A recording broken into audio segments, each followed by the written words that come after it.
그러니까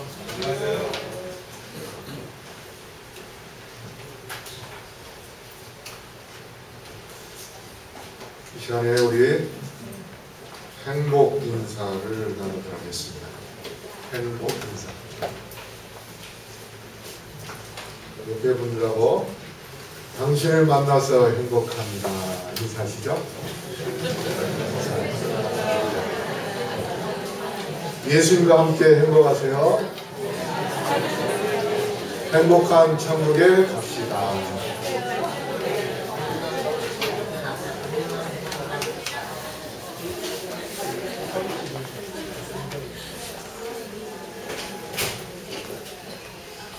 인사하니까 기분이 좋죠?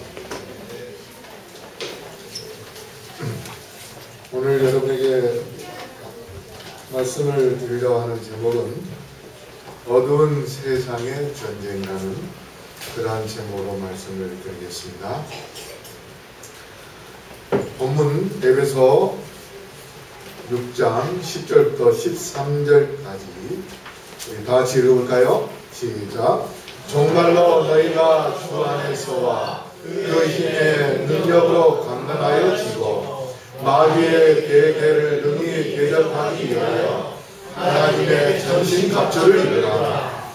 우리의 신음은 혈과 육에 대한 것이 아니요 정사와 권세와 이 어둠의 세상 주관자들과 하늘에 있는 악의 영들에게 대하니라.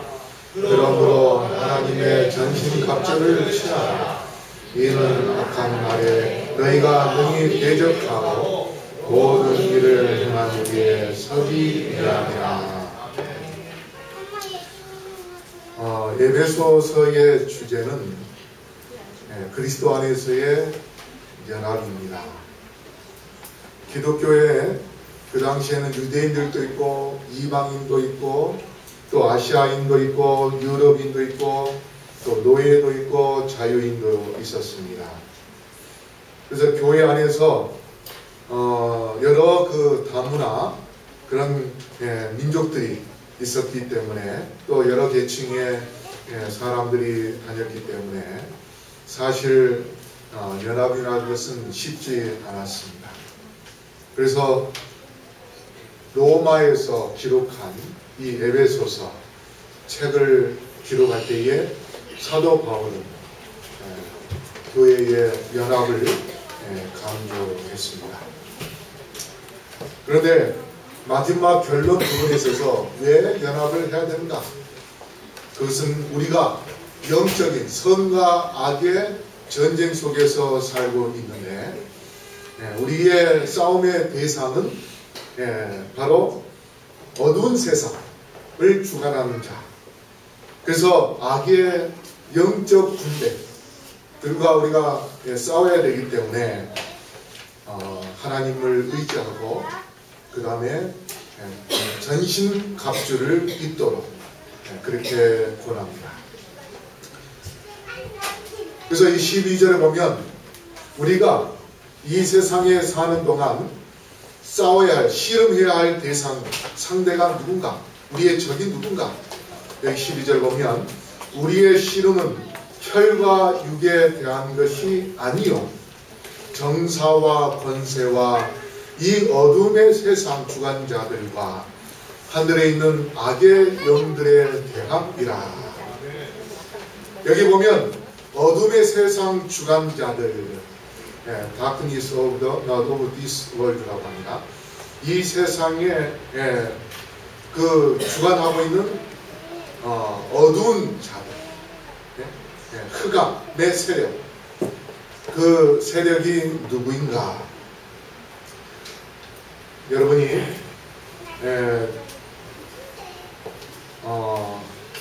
최근에 천주교 교황이 바뀌었습니다.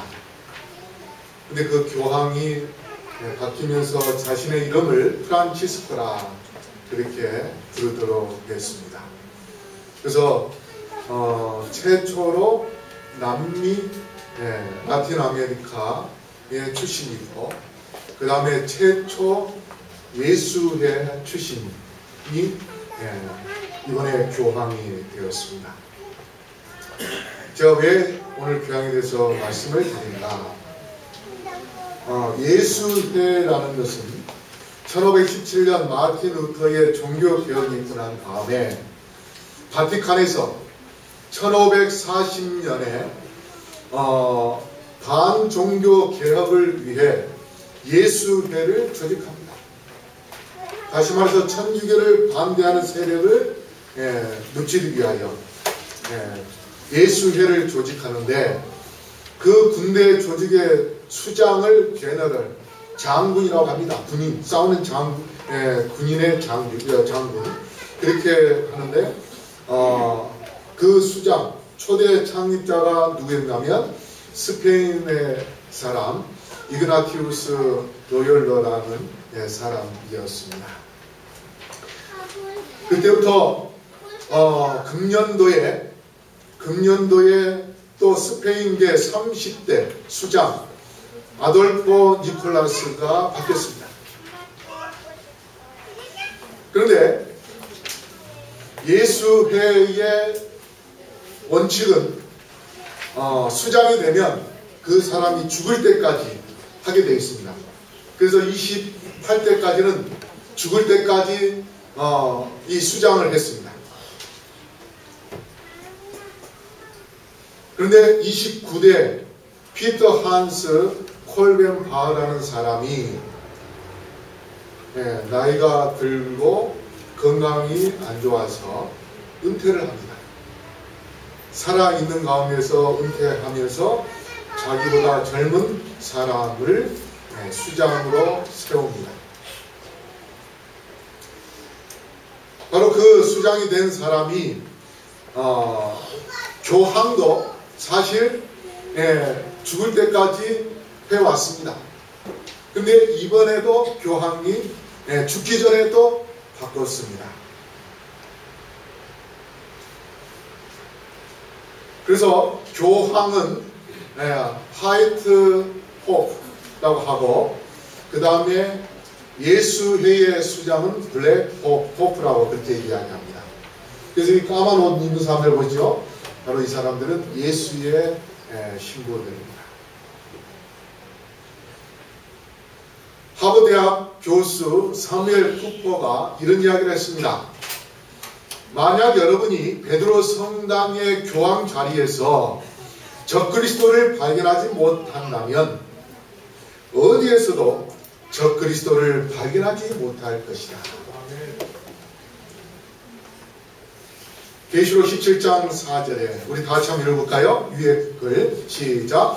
그 여자는 자주빛과 붉은 빛 옷을 입고 금과 보석과 진주로 꾸미고 손에 금잔을 가졌는데 가증한 물건과 그의 은행에 더러운 것들이 가득하더라. 자, 오른쪽 밑에 요한 바오로 있어요. 지금 뭘 들고 있습니까? 금잔을 들고 있습니다. 그 다음에 비오 12세가 쓴 3층 멸관에는 다이아몬드가 566개가 있습니다. 근데 이게 뭐라고 되어 있습니까? 금과 보석과 진주로 꾸민 그러한 것을 입고, 그 다음에 또 머리에 쓰고, 그러니까 붉은 옷을 입고 금과 보석과 진주로 꾸미고 했는데, 그 3층 멸관에 그러한 다이아몬드만 그렇게 많이 있고, 또 교황이 들고 다니는 그러한 홀에도 다이아몬드가 굉장히 많이 있습니다. 그 다음에 에레미야 51장 7절에 바벨론은 여호와의 수중에 온 세계로 취케하는 금잔이라, 열방이 그 포도주를 마시고 인하여 미쳤도다. 자, 에레미야 시절에 바벨론은 온 바벨론이고, 마지막 때의 바벨론은 계시록 14장에 나오는 바벨론은, 17장에 또 나오는 바벨론은 마지막 때는 영적 바벨론인데, 원 바벨론, 벨사살 왕 때에 하나님께 드려야 할 그 잔으로 술을 마시면서 취하면서 하나님께 망령 때 행하는 그러한 엄청난 죄를 범한 역사가 있었습니다. 그런데 마지막 때에도 하나님의 말씀을 참 진리로 닮아서 사람들에게 먹이는 것이 아니라 인간의 사상, 바벨론적인 사상을 갖고 인본주의 사상을 갖고 사람들에게 하나님을 높이는 것보다 세상적인 것을 더 주장하게 하는 그러한 엄청난 죄악들을 범하는 그러한 역사들을 우리에게 보여주고 있는데요. 자, 이게 1963년도 바티칸에서 만든 동전에 보면 오른쪽에 여인이 잔을 들고 있는 것을 보입니다. 성경에 나오는 그 금장, 그 모습을 그대로 동전에 새겨 놓았습니다. 그 다음에 또 계시록 17장 9절을 보면 지혜 있는 뜻이 여기 있으니 그 일곱 머리는 여자가 앉은 일곱 산이라고 했습니다. 일곱 산에 대해서 나옵니다. 근데 여기 보면은 로마의 지도에 The Seven Hills of Rome이라고 되어 있습니다. 로마에 있는 일곱 언덕, 산, 그 산의 이름들이 여기에 나와 있습니다. 파라티네, 아벤티네, 카에리네, 에스크리네, 큐리날, 카피토리네, 비미날, 이러한 산 7개가 바로 로마 시내에 있습니다. 그런데 바로 계시록 17장 9절에 그 일곱 산 위에 여인이 서서 어떻게 하는가 여기 보십시오. 예수회의 성당 안에 들어있는 동산인데 제수라는 그런 성당입니다. 그 성당에 천주교가 여인이고 밑에 남자들은 바로 그리스도인들인데 그리스도인을 짓밟는 그러한 여인의 동상을 바로 제수 성당에다가 이렇게 조각해서 만들어 놨습니다. 자, 그러면 우리 다시 프란체스코 교황으로 돌아간다면 프란체스코 교황의 문장, 다른 교황들이 사용하는 문장하고 좀 다릅니다. 이번에 좀 달라지는데 뭔가면 가운데 방패가 있는 곳입니다. 자, 하나하나 좀 설명해 보겠습니다. 맨 위에 있는 3층 멸관, 하얀색의 3층 멸관인데 멸관의 모양 보니까 한문으로 뭐가 자 같아요? 왕자. 3층이라는 것은 뭐냐면 천주교에서는 연옥 지상, 우리가 살고 있는 현상, 현시대, 그 다음에 하늘. 그래서 교황은 연옥과 지상과 하늘을 지배하는 자다.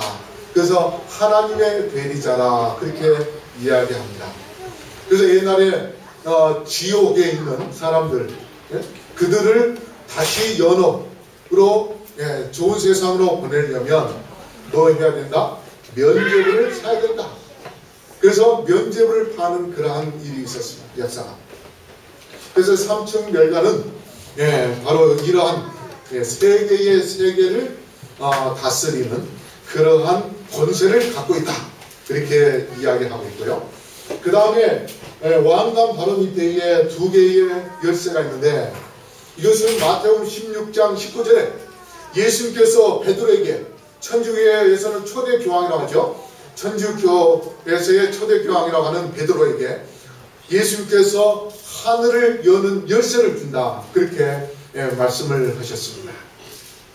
그래서 천주교 교황은 하늘에 들어가게 하는 그러한 권세를 갖고 있다. 그래서 죄인들이 누구에게 찾아갑니까? 신부에게 찾아가서 회개를 합니다. 그러면 그 죄를 누가 용서해줘요? 신부가 용서해줘요. 그렇게 하면 그 사람이 용서를 받고 천당에 가거나 용서받지 못하면 지옥에 가는.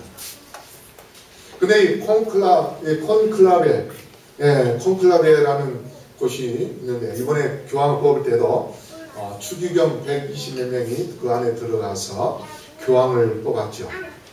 근데 이 콘이라는 것은 라틴어로 로마어로 쿰이라는 뜻인데 그것은 함께, 그리고 클라베는 클라비라고 부르는데 열쇠랍니다. 그래서 열쇠와 함께. 이것은 뭐냐면 옛날에 이 추기경들이 교황을 뽑아야 되는데 빨리 뽑지 않고 맨 최고 어떤 때는 한 달 걸려서 뽑고 그렇게 됐답니다. 그래서 너무 지겹고 하니까 아예 문을 장악을 했대요.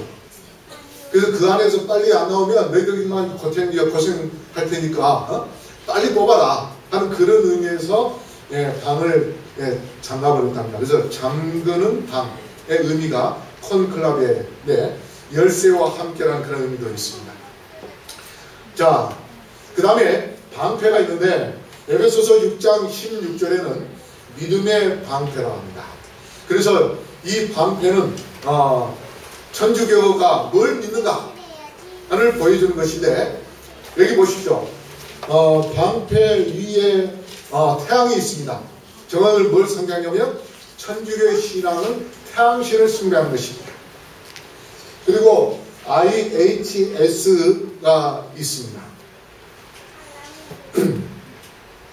자, 왜 태양신을 숭배한다면 여기 왼쪽에, 여러분이 보시는 왼쪽에는 이집트의 태양신을 그리는 그림입니다. 자, 태양의 모습을 보면 어떻습니까? 많은 화염이 이렇게 뻗어나가 있습니다. 그런데 오른쪽에 저기 바로 로마에 있는 천주교 성당에 있는 태양신의 모습입니다.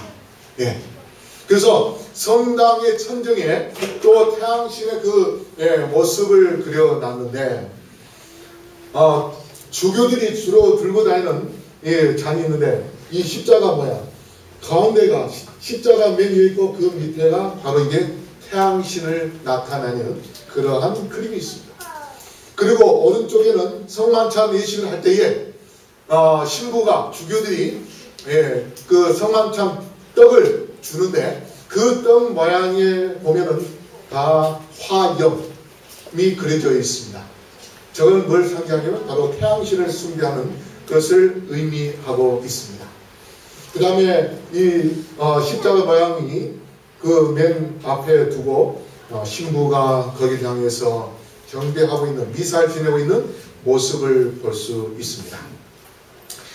자, 아까 저기 태양신 가운데 있는 IHS, 저거는 뭘 나타내냐면 로마의 신화에 나오는 야누스를 나타내는데, 야누스는 두 얼굴의 사람입니다. 이것은 그 그리스 신화에 나오는데, 로마에서는 야누스의 의미가 뭐냐면 문이라는 뜻입니다. 그리고 처음과 끝이라는 뜻인데, 제너럴 1월달을 한 해의 끝, 그 다음에 새 해의 시작. 그래서 야누스를 1월달의 이름으로 지었습니다. 근데 그 야누스는 로마에서 태양과 달의 신으로 섬겨온 그러한 신화의 존재입니다. 그런데 그 IHS, 이것은 원래 바로 야누스를 섬기는 그런 의미가 들어있는데, 이것을 중간에 바꾸면서 이수스, 그래서 예수님을 섬기는 그러한 종교단체로 가식화, 밖으로 내놓지만 실제적으로는 야누스를 섬기는 그러한 사상을 갖고 있는데, 왜 그런가? 자, 여기 보십시오. 왼쪽에 위에 이것이 바로 야누스입니다. 야누스인데 밑에는 교황입니다. 근데 교황의 홀과 야누스의 홀이 비슷합니다. 그래서 야누스의 그 신상의 의미로 이렇게 교황이 홀을 만들어서 통치하는 그런 모습을 보였는데, 그 다음에 오른쪽 닭이 있죠. 저 닭은 천주교 입구에 있는 것이고, 또 천주교 지붕에는 십자가 위에 닭을 조각해서 올려놨습니다. 근데 이 야누스 그림의 위에 밑에 보면 뭐가 있습니까? 닭이 있습니다. 저 닭의 그림을 십자가 위에다가 올려놨습니다. 이것이 바로 야누스 신화, 태양신 숭배 사상을 그대로 보여주고 있는 그러한 모습입니다. 그러면 검은 교황의 할 일이 무엇인가? 지금까지 나폴레옹을 통해서 하나님 믿는 사람들을 많이 죽이고, 그 다음에 성경을 불태워 없애버리는 그러한 일들이 있었습니다. 그 다음에 러시아를 통해서, 공산국가를 통해서 또한 하나님 믿는 사람들 많이 죽였습니다. 제가 러시아에 가서 보니까 어느 목사님은 공산당 시절에 몇십 년 동안 감옥 생활하다가 나온 그러한 분들도 계신 것을 봤습니다. 그 다음에 2차 대전 때에 또 일본이, 그 다음에 독일이 유대인들과 많은 기독교인들을 죽였습니다. 그 다음에 미국을 통하여서 이제 종교 재판을 하게 될 겁니다. 그리고 미국의 달러가 붕괴가 될 것입니다. 여러분 요새 어떻습니까? 미국 달러, 미국의 경제가 파산이 일어나고, 그 다음에 핵전쟁도 일어날 가능성이 높습니다. 그 다음에 이슬람과의 갈등을 유발합니다. 그뿐만 아니라 인플루엔자, 지금 중국에서 AI라는 그런 조류독감을 통해서 사람들이 죽어가고 있죠. 왜 사상 유리 없는 예수의 수장을 바꿨을까? 그 다음에 왜 교황이 예수의 출신이 되었을까? 금년에 이 두 가지가 다 바뀌면서 어떤 그 천주교에서 예언가가 뭐라고 했냐면, 이번에 교황이 된 프란체스코는 교황의 마지막이 될 것이다, 그렇게 이야기를 했다고 해요. 그런데 얼마 전 보스턴 마라톤의 대회에서 폭탄 테러가 있었는데, 그 폭탄을 터뜨린 범인이 체첸, 카카스 쪽에 있는 그런 러시아의 형제들이었다, 그렇게 이야기합니다. 그래서 이런 종교적인, 그 다음에 민족 간의 갈등, 이런 것을 유발함으로 인해서 이제 교황은 지금 현재 뭘 주장하고 있냐면 한 가지 종교입니다. 한 가지 종교. 종교를 통일시키는,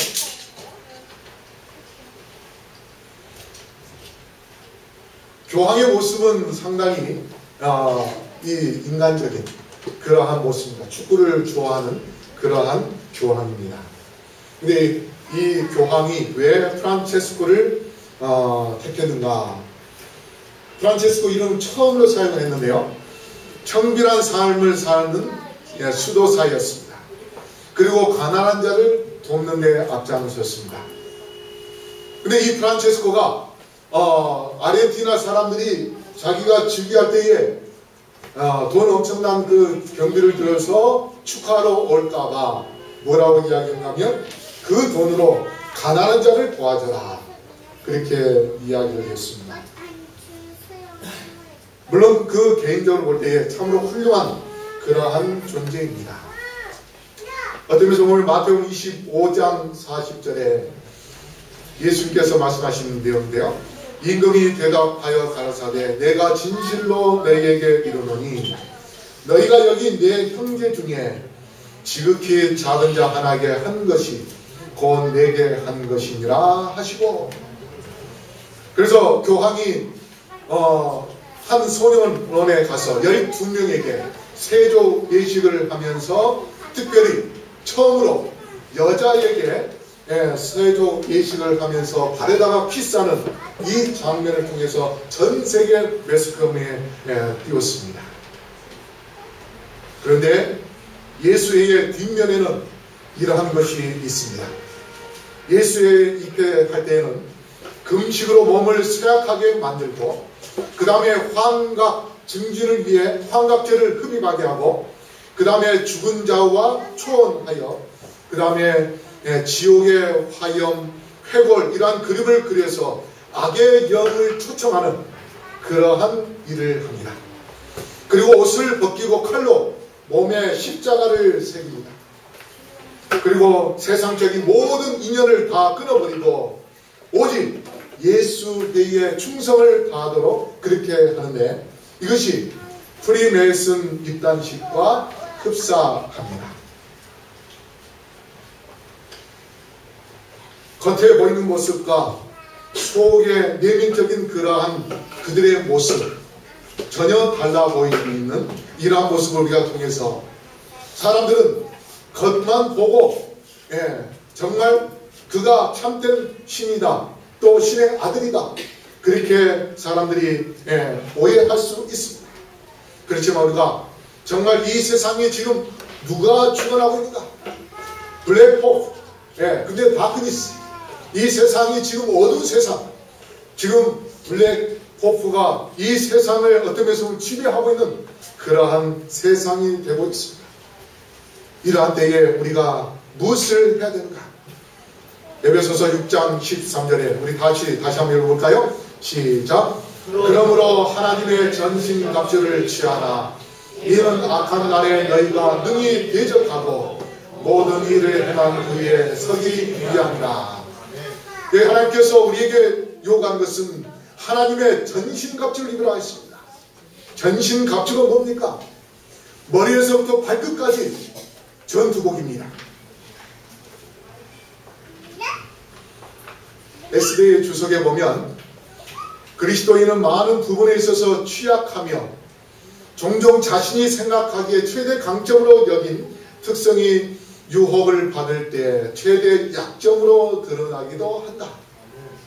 사슬이 가장 약한 고리 때문에 강하지 못한 것처럼 그리스도인도 그의 가장 약한 품성 때문에 강하지 못하다.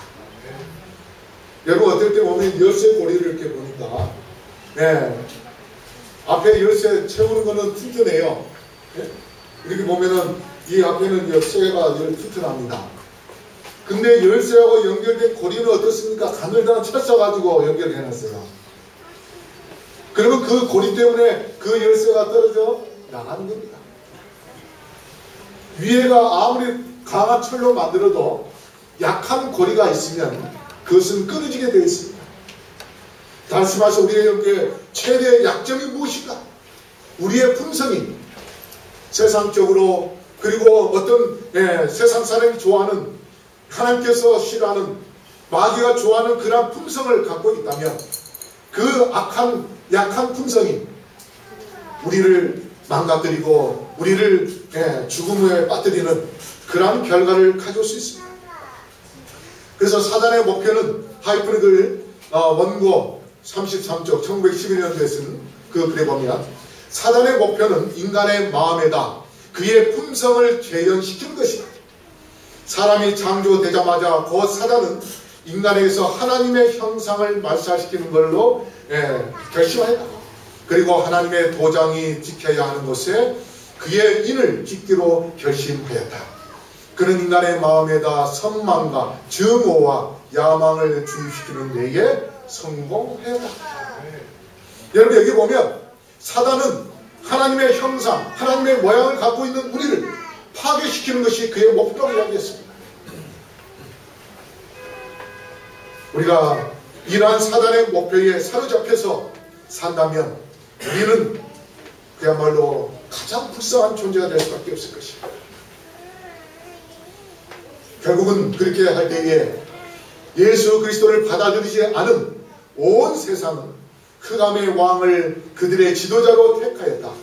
그리고 그들이 그의 깃발 아래에 서자마자 곧 그들은 악한 천사들과 연합하였다. 여러분, 사랑과 미움, 이것은 어떤 면에서 같은 말이 될 수 있습니다. 그게 뭐냐면 선을 사랑하고 악을 미워하면 뭡니까? 결과적으로는 같은 거예요. 그렇죠? 그 다음에 악을 사랑하고 선을 미워하면 이것도 같은 말입니다. 여러분, 우리가 어떤 생각을 갖느냐에 따라서 우리의 삶이 하나님을 사랑할 수도 있고 하나님을 미워할 수도 있고 또 마귀를 사랑할 수도 있고 마귀를 미워할 수 있는 것입니다. 그런데 하나님을 사랑하는 자가 된다면 우리는 악을 미워하는 자가 되어야 될 것입니다. 하이프릭을 원고 8조 1900년도에 아무 사람도 타고난 악의 성향 때문에 절망할 필요가 없다. 그러나 하나님의 영이 죄를 깨닫게 할 때 악을 행하던 사람은 회개하고 자복하며 죄를 버려야 한다. 충실한 파수꾼들이 영혼들을 바른 길로 인도하기 위하여 지키고 있다. 지금 하입 부인의 말씀에 하나님께서 우리의 마음을 지켜주고 계신다고 말씀하십니다. 그러면서 우리에게 자신의 죄를 깨닫고 그 다음에 자복하고 그래서 죄를 버리도록 하고 계십니다. 그것이 바로 전신갑주를 입는 것입니다. 마귀가 좋아하는 것을 우리가 갖고 있으면 그 자체는 치명적인 그러한 공격의 포인트가 될 수 있습니다. 우리의 눈이 세상의 안목, 세상의 명예 거기에만 관심이 있다면 마귀가 손가락으로 우리의 눈을 찔러버렸을 때 우리는 패배할 수밖에 없습니다. 그러나 우리가 하늘을 바라보고 하늘에 대한 소망 가운데서 산다면 마귀가 우리를 공격한다 할지라도 그 눈은 가장 강한 눈이 될 수 있는 것입니다. 그렇기 때문에 우리가 이 세상에서 머리에서부터 발끝까지 전신 갑주를 입는다는 것은 우리의 머리에서부터 발끝까지 하나님을 생각하고 하나님을 의지하고 하나님만 바라보면서 우리의 온 정신이 하늘을 향할 때에 우리는 마귀로부터 승리할 수 있는, 마귀로부터 싸워 이길 수 있는 전신 갑주를 취하고 입는 것입니다. 그럼 우리 성도 여러분, 마귀로부터 승리하기 위하여 하나님의 전신 갑주를 입게 되시기를 간절히 바라겠습니다. 우리가 승리를 위하여 천사는 사단의 대리자들과 싸우고 있습니다. 원고 32쪽 1900년도에 그들은 하늘의 군대가 위험을 느끼지 못하는 사람들과 무관심하게 지나쳐 버리는 사람들을 위하여 승리를 쟁취하려고 사단의 대리자들과 계속 교전 중임을 볼 것이다. 하나님은 우리를 지키기 위하여 우리 대신 지금 싸우고 있습니다. 이럴 때에 우리가 하나님과 연합하면 하나님의 전신 갑주를 입으면 우리는 백전백승할 수 있음을 기억하십시오.